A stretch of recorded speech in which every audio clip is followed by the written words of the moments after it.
Hey everyone, welcome back to Twinges 英会話。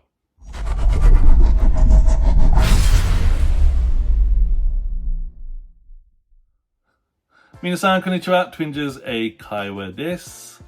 Welcome back。今日のワンポイントレッスンは phrasal verb 句動詞。で、今日の phrasal verb は to be into。で、to be into means to really enjoy doing something。何かをすることを本当に楽しむこと。例えば、I'm really into that new TV drama。その新しいテレビドラマは本当に楽しんでいます。で、もう一つ。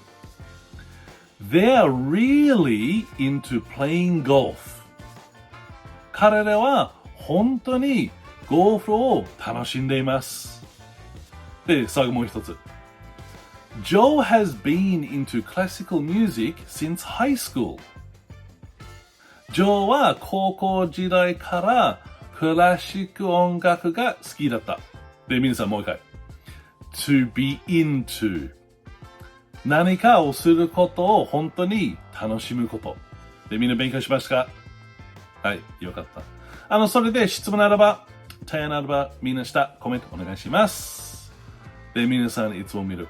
本当にありがとう。Thank you for watching and see you in the next one. Bye bye.